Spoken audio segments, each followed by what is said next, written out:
Tuesday, October 14th. Caruso's Italian Kitchen on Hendricks Avenue. 7:02 in the evening. I arrived 11 minutes early. I asked for the corner booth, the one by the window that looks out onto the parking lot, because that is the booth I always ask for, and the hostess knows me well enough now that she does not ask anymore. I sat with my back to the wall. I put the canvas bag beside my chair. I looked at the menu even though I have not needed to look at the menu at Caruso's since approximately 2009. I have been getting the linguine with clams at this restaurant for 16 years. It has not changed. I have not changed. Some things are good enough to leave alone. The green folder was in the bag. I had packed it that morning at 6:47 a.m., the same way I pack any job file, organized, labeled, nothing out of sequence. The documentation was divided into 4 sections with small index tabs I had cut from an old manila folder. Section 1, Timeline. Section 2, the text and the forwarded message. Section 3, Dave's signed statement. Section 4, the photograph, and underneath it, the Instagram screenshot with the timestamp and the location tag. I did not open the folder in the car. I did not open it at the table. I just let it sit beside my chair, and I ordered a water with lemon, and I waited. Patricia Odom walked in at 7:08. Welcome to Quiet House Stories. Get comfortable, and remember the people in these stories had every chance to behave themselves. They just chose wrong. Drop a comment, and let me know where you're watching from. Hit that like button, and make sure you're subscribed. Trust me, you're going to love it here. Patricia is Diane's mother. Diane is my son Corey's wife. They have been married for 6 years. They have a daughter named Juniper who turned 4 in September, and she is, without question, the best thing that has come out any of this. Patricia is a tall woman, late 60s, carries herself like a woman who is accustomed to being the most prepared person in any given room. She ordered a glass of rose before she had fully sat down. She looked at me with a particular kind of warmth that means a person has already decided you're going to be reasonable, and they are pleased about it in advance. "Russell," she said, "I'm so glad you came." I told her I was glad too. That part was true. Here is what the 3 months leading up to that dinner looked like. My son Corey and his wife Diane had been having problems since sometime in early summer. That much I knew. I am Corey's father. I am not his therapist, his confessor, or his closest friend. I raised him to be a capable man. And then I stepped back and let him be one, which is the only gift a father can give a grown son that actually counts for anything. When he and Diane started struggling in late June, I did what I have always done in situations that are not mine to manage. I stayed available, I kept my opinions to myself, and I went over to their house on a Saturday morning in August when Corey mentioned the gutters were pulling away from a fascia board. I fixed the gutters. I said hello to Diane, who was heading out, and I said goodbye when I left at 10:48 a.m. I drove home to my house on Callaway Street, and I put my tools away. That is what I understood to be the appropriate behavior of a father-in-law. I have been in the business of heating, ventilation, and cooling systems for 22 years. I started as a technician out of trade school, spent 8 years working for other people, and then in 2009, I took out a small business loan, hired 2 guys I trusted, and built Garrett Climate Solutions from a panel truck and a phone number. We do residential and light commercial. We are not large. We are reliable, which in this business is worth considerably more than large. I have built that company on the same principle I have tried to apply to most things in my life. Diagnose the actual problem, address the actual source, and do not confuse activity with progress. I am not a dramatic man. I do not make speeches. I do not insert myself into things that belong to someone else. The ones who know me know this. The ones who don't sometimes learn it later, sometime in mid-August. A story about me started moving through the family. I did not know at first. That is how these things work. You find out from the edges, from the slightly careful way a text is worded, from a silence at Sunday dinner that has a specific shape to it. I noticed the careful text from Corey on August 22nd. I noticed the dinner in late August, where Diane did not look at me directly more than twice. I filed those things away the way I file unusual readings on a system, not alarmed but attentive. Then Patricia called on September 3rd, a Wednesday, at 4:14 in the afternoon. She was warm. She was curious. She asked how I was doing. She asked whether I had been over to Corey and Diane's lately. I told her about the gutters. She said that was nice. She asked, very gently, whether I had said anything to Diane while I was there. I told her no. I had said hello and goodbye and asked if the refrigerator was still making that noise it had made the previous Thanksgiving, because Diane had mentioned it and I had been meaning to take a look at it. Patricia said, "Right? Well, there seems to be some confusion." I asked what kind. She said she would have Diane call me. Diane did not call me. What happened instead, over the 11 days following Patricia's call, was this. My sister-in-law, Carol, mentioned, during a phone call on September 8th, that she had heard something about a disagreement at Corey's house. She was careful about the details, but not careful enough to hide that she had heard them from someone. My neighbor Dave, a retired schoolteacher named David Koberstein, who has lived 2 doors down from me on Callaway Street for 14 years, knocked on my door on September 11th and told me, in the uncomfortable way of a man delivering news he does not want to deliver, that he had heard something about me at the Block Association meeting on September 9th. A woman there, a friend of Patricia's named Lorraine, had mentioned a situation involving a family disagreement and a father-in-law who had said something hurtful at his son's home. Dave said he had not believed it, but thought I should know. And then a woman named Rita from Corey's church, a woman I have met exactly twice, once at Corey and Diane's wedding and once at a Christmas gathering in 2021, sent me a Facebook message on September 14th that said, in its entirety, "Praying for your family, Russell." The details varied across all 3 accounts. The conclusion was identical. The story had been packaged, distributed, and delivered, and I had not been consulted in the making of it. There is a particular kind of quiet that falls over a man when he understands that a conversation has been held about him in rooms he was not invited to enter. It is not anger. Anger is quick and it moves, and it wants to do something immediately. This is something slower and more deliberate. This is the quiet of a man taking inventory, of a man deciding whether the situation is what it appears to be, or whether there is something underneath it that needs looking at more carefully. I sat with that quiet for 5 days. Then I called Beverly Holt. Beverly Holt is a family law attorney with an office on Providence Road. She has been practicing law for 23 years. I am not one of her clients in any formal sense. She is the older sister of a woman I dated briefly in 1997, and over the years we have had coffee 3 or 4 times, the kind of coffee that long-acquainted people have. We are mostly catching up and only occasionally getting to the point. She is one of those people who gives you information because she respects you enough to give it, not because she is running a clock. I called her on September 16th at 9:20 in the morning. I told her what I knew. I told her about the gutters, about Patricia's call, about Dave's visit, about Carol, about Rita from the church. Beverly listened without interrupting, which is one of the things that makes her good at what she does. When I finished, she asked me for questions. How long had the story been circulating? Whether I had any contact with Diane that day in August beyond hello and goodbye. Whether there was any chance a neighbor or passerby had seen me there. And whether I had anything in writing. I told her the story had been circulating for approximately 2 weeks. I told her the contact had been hello and goodbye and a question about the refrigerator. I told her my truck had been in the driveway and was visible from the street. And I told her I did not yet have anything in writing. She said, "Russell, do you have anything in writing?" I said, "Not yet." She said, "Then I'd start there." That was all she said. It was all she needed to say. I want you to understand what happened over the next 23 days. I did not go looking for a weapon. I am not built that way, and I do not have any interest in operating that way. What I did was the same thing I do every single day in my work. I began documenting the actual situation as accurately as I could in the order in which events had occurred. I have kept a job log for 22 years.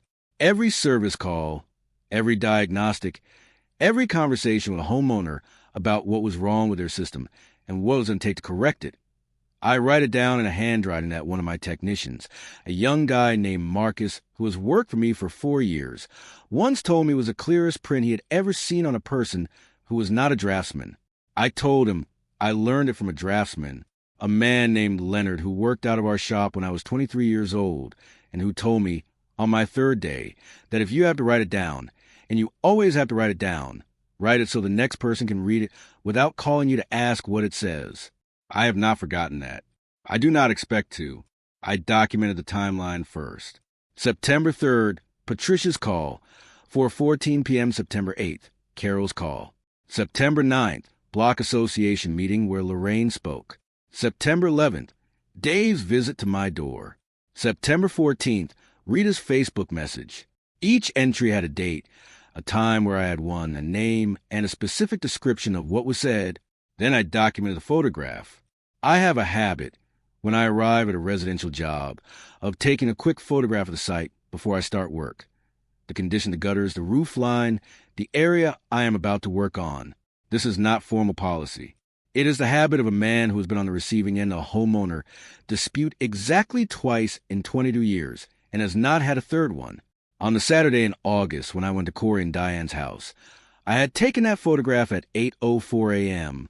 It showed my truck in the driveway, the gutter condition along the south roof line, and the empty space in the driveway where Diane's car, a gray Honda CR-V with a dent in the rear quarter panel, was not parked. The photograph had a timestamp embedded in the file. It had GPS coordinates embedded in the file. These are standard on every photograph taken by a modern smartphone, and I had simply never deleted it. I cross-referenced the photograph against Diane's Instagram account, which is public. On the morning of Saturday, August 9th, she had posted a photograph of a peach tart from a farmer's market on the east side of the city. The post was time-stamped 8:47 a.m. The location tag named the farmer's market by name. It is a 23-minute drive from Corey and Diane's house. Diane had not been home that morning. She had not been anywhere near the house when I arrived. Whatever had been said about what happened between us that morning had been assembled by someone who had not checked whether she was there. The version of the story that had reached Rita from church placed Diane home for a confrontation. That version of the story was not possible. That was page 4. I asked Dave on September 23rd if he would be willing to write down what he had heard at the Block Association meeting and sign it. He said he would. He came by on September 25th, and I sat with him at the kitchen table, and he wrote it out in his own hand. What Lorraine had said, what the context was, approximately how many people had been present, and he signed it at the bottom and dated it. I thanked him. I gave him a beer. We talked for 20 minutes about the drainage situation on Callaway Street, which has been a problem for 3 years and which the city has not yet addressed. I asked Carol on September 27th whether she would forward me the message she had received about me. She said she would. It arrived in my inbox on the morning of September 28th. It was not from Patricia directly. It was from Diane, forwarded through a family group conversation that Carol had been included in. It described a situation that bore some resemblance to the morning of August 9th, but had been substantially rearranged. By October 7th, I had 7 documented instances, 2 signed or forwarded supporting documents, and 1 photograph with embedded metadata. I put them in a green folder from my office supply shelf. I organized them with the index tabs. I wrote the section labels in Leonard's print. On the evening of October 8th, I sat at my kitchen table. The table is an oak drop leaf I bought at an estate sale in 2011 for $43. It had belonged to an older couple whose children were clearing the house, and when I asked the woman running the sale about it, she said it had been in the family since the 1970s. I bought it because it was solid, and because $43 for a solid oak table is not a decision that requires a great deal of deliberation. It has a coffee ring on the left leaf that has been there since the winter Corey was 17 and came home from a friend's house at 2 in the morning and sat at the table with me for an hour talking about something that was troubling him, the details of which I have long since forgotten, but the sitting at the table part one have not. I have never sanded the ring out. Some marks are part of the record. I had the folder in front of me. The kitchen was quiet. The refrigerator made its low, familiar hum. I had a white coffee mug in my right hand that I had stopped drinking from somewhere around the second page. I was looking at the photograph, the one from the driveway, 8:04 a.m., the gray CR-V absent, the gutters visible in the upper left corner of the frame, and I was thinking about Juniper. She had turned 4 in September. I had been at her birthday party for 45 minutes. There had been 11 children and 3 sets of grandparents and a great deal of noise, and the air in the room had that specific quality of strained pleasantness that you learn to recognize when you've been an adult for long enough. Diane was cordial. Patricia was cordial. I ate a piece of cake and watched Juniper open a box that contained a stuffed rabbit and hold it up to show everyone. Delighted, the way a 4-year-old is delighted by things that are soft and new.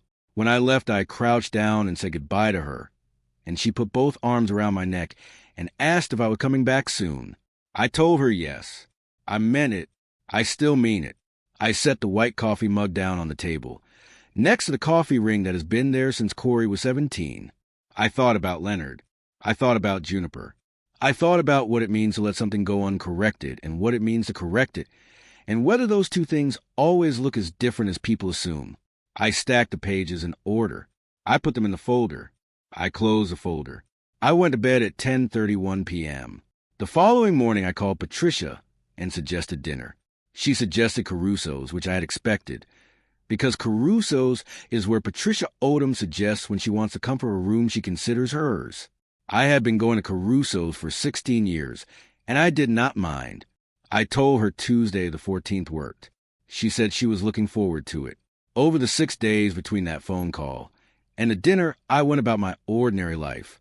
3 service calls, a compressor replacement on Industrial Parkway on Thursday, 2 residential diagnostics on Friday, a commercial quote for a warehouse owner named Glenn who had been asking me to bid his building for 2 years, and finally decided he was ready. A Thursday evening on my couch watching a football game I only half followed. A Saturday morning at my workbench in the garage, doing nothing in particular, just being in the space with my tools, which is one of the things I do when I need to think without the appearance of thinking. I called Corey on Saturday. We talked for 9 minutes. He asked how business was. I told him the compressor job had gone well. He said that was good. We talked about a television series he had been watching. It was a perfectly fine phone call. When I hung up, I sat in my truck in the driveway for 4 minutes before going back inside, for no reason I could name precisely. The folder sat on the workbench in the same place I keep job files, between the routing logs and the service manuals. I am not going to claim I was without any anxiety about the dinner.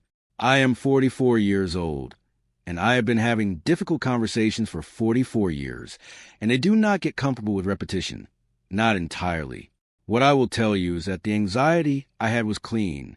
It was the anxiety of a man who knows what he has in front of him and is uncertain about the reception, not about the facts. That is a different kind of anxiety. It is the kind you can operate inside of. On Tuesday, October 14th, I pressed my charcoal gray crewneck, put on my good dark slacks, and drove to Caruso's on Hendricks Avenue. I arrived at 7:02. I asked for the corner booth. I put my back to the wall. I put the canvas bag beside my chair. I ordered a water with lemon. I opened the menu and looked at it for the form of the thing. Then I set it down and waited. Patricia walked in at 7:08. We ordered. The server, a young man named Theo who has been working the dinner shift at Caruso's for at least 3 years, brought the rose for Patricia and the water for me, and took our food order with the efficiency of someone who does not linger. Patricia talked about Juniper, the stuffed rabbit, a new song she had learned in her preschool class, the way she had taken to watering a plant on the windowsill with a degree of seriousness that Patricia found very funny. I listened, and I talked, and Juniper is genuinely an easy subject between us, the one place where the ground is level. Then Patricia set her wine glass down. She folded her hands on the table. She looked at me with the expression of a woman who has rehearsed what she is about to say and believes it. "Russell," she said, "I asked you here because I think we have a real opportunity to put this behind us. Corey and Diane are working hard on things right now, and the last thing they need is tension coming from the family side. I think if you're willing to be mature about what happened, just accept it and let it go, because we're family, and family finds a way through these things. We can all move forward and focus on what matters. Juniper needs her whole family. I think you know that." She paused. She picked up her wine glass. She waited. There's a version of that dinner where I say, "Yes, you are right. Let's move forward." I have considered that version. I considered it again, sitting there, listening to her say the word mature in a tone that meant something specific. The version where I let it go and we eat our dinner and go home, and the story about me continues to exist in its distributed form in the minds of Dave and Carol and Rita from church and Lorraine from the Block Association and whoever else had received it. The version where Juniper grows up in a family where her grandfather is quietly understood to be the one who caused a problem because a story was told and not corrected. I had sat with that version at my kitchen table for 3 weeks. I had decided by 10:31 p.m. on October 8 that it was not the version I was going to participate in. I looked at Patricia. I thought about Leonard. Then I reached in the canvas bag beside my chair, set the green folder on the table between us, and said, "Read page 4. She looked at the folder. She looked at me. I picked up my fork, and I started on the linguine. She opened the folder. 7 minutes of a person reading is a long time to sit at a restaurant table. It is long enough to finish approximately a third of a plate of linguine with clams, and to notice that the couple 2 booths down is celebrating something. A birthday. From the looks of it, a small cake with 1 candle. Patricia read carefully. She was not a woman who schemes. She went back to page 2 at the 3-minute mark, then forward through page 3, then to page 4 again. I watched her do this work the way you watch a system run its diagnostics. Not with satisfaction exactly, with attention. At 7 minutes, she set the folder down. She looked at the photograph. She left it on top, face up, for another 8 seconds. Then she looked at me. She said, "Where did you get this photograph?" I told her it was from my phone. I told her I had taken it to document the gutter condition before I started work, which was the truth. It happened to also document the timestamp, the location, and the precise absence of the gray Honda CR-V with a dent in the rear quarter panel, which was also the truth. She said after a pause, "I didn't know about the farmer's market." I said, "I know." She said nothing for a moment. Then she said, "Russell, and then she stopped. I said, "You don't have to say anything tonight." And I meant that too. I just need you to know what is actually in that folder. And I need the people who were told a different version to be told the correct one. Patricia looked at the table. She looked at the photograph again. She closed the folder.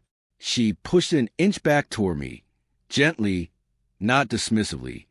The gesture of a woman who has finished reading and is not going to pick it up again. She said, "I'll take care of it." I put the folder back in the bag. I finished my dinner. Patricia drank most of her rose. We talked about Juniper's plant on the windowsill for a few minutes. The check came and I paid it. Theo thanked us. I held the door for Patricia on the way out, and she put her hand briefly on my arm as she passed, the kind of gesture that does not require translation. I drove home on Hendricks Avenue at 8:41 p.m. with the radio off. Quiet men are not empty men. The folder does not disappear because it has been read. What it does is sit in a person's mind and continue its work long after the table has been cleared and the driver has taken Hendricks Avenue home in the dark. The call started on Thursday. Diane called at 6:58 in the morning. I let it go to voicemail. The message was 4 minutes and 22 seconds long. I listened to it once. I am not going to reproduce its full contents here, except to say that it was the message of a person who had received information from her mother and was in the process of deciding what to do with it, and that the deciding had not yet finished. I did not call back that day. Patricia called Thursday afternoon at 2:37. I answered. She said, "Russell, I need you to understand that Diane is very upset by all of this." I told her I understood. She said she didn't intend for it to go as far as it went. I said, "I know that." There was a pause. Then Patricia said, "What is it that you actually want from us, Russell?" And I said, "I want it corrected with the people it reached. Dave, Carol, Rita from the church, whoever Lorraine told at the Block Association." That was all I said. Then I told her to have a good evening, and I hung up. She called Carol that same week. She called Rita. She reached out to Dave through Lorraine. I know this because Carol texted me on Saturday morning at 9:14 a.m. and said, simply, "Patricia called. Wanted you to know." I texted back, "Thank you, Carol." That was the end of it. I thought about Patricia's question during the days that followed. What did I actually want? Not the surface version, the corrected story, the names cleared, but the thing underneath it. I sat with on Friday evening on the porch off my kitchen on Callaway Street.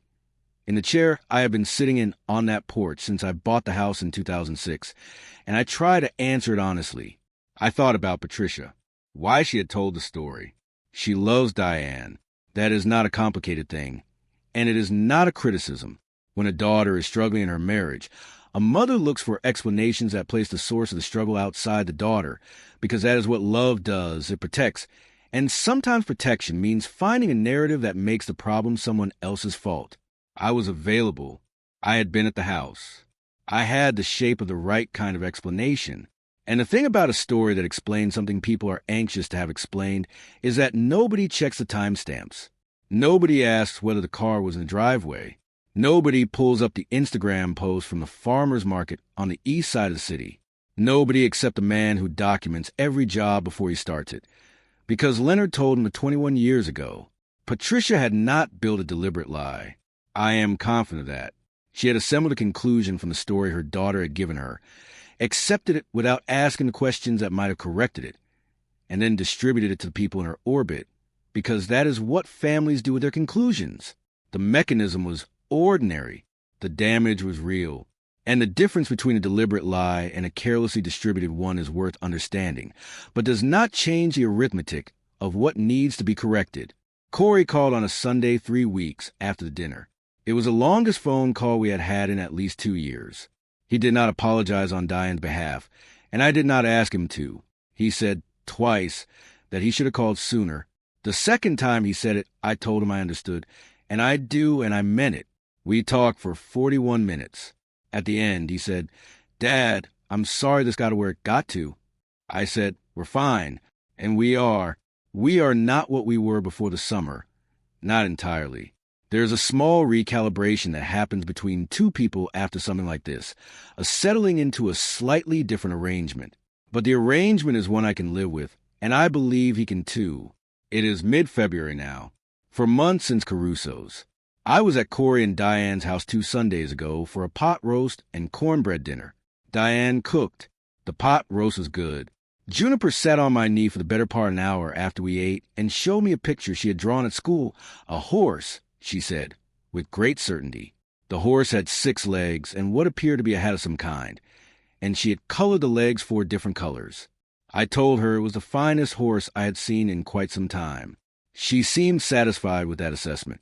She went back to her drawing, and I drank my coffee and watched the late afternoon light come through the kitchen window and said nothing for a while, which is a thing I've always been comfortable doing. Diane and I have not had a conversation about October that lasted more than 3 sentences. I do not need a longer one. The account has been settled, not repaid. Accounts between family members do not work like that, not the real ones, but settled the way a job is settled when the work is correct and the system is running the way it is supposed to run. You sign off on it. You put the file away. You go home. The green folder is in a file box on the workbench in my garage, between the routing logs and the commercial service manuals. I put a rubber band around it on the morning of October 15th, and I have not removed the rubber band since. I do not imagine I will need to open it again, but I am an HVAC contractor who's been doing this work for 22 years, and I do not discard job files. You do not discard a record. You never know when the system has a problem it has not told you about yet. Justice is quiet. It keeps its records. It does not announce itself at the table with anything louder than the sound of a green folder being set down on a white tablecloth at Caruso's on a Tuesday in October. It says what it has to say. Then it goes back in the bag. I had the linguine with clams. 16 years, and it has not changed. Some things are good enough to leave alone. I have found that most of the things worth keeping are exactly like that, unchanged, unhurried, and very easy to underestimate until you are sitting across a table from them and the folder is already open. If you enjoyed this story, join our community by hitting that like button and subscribing for more real, raw, and family-centered stories. And as always, thank you for being a part of Quiet House Stories. I will see you on the next one.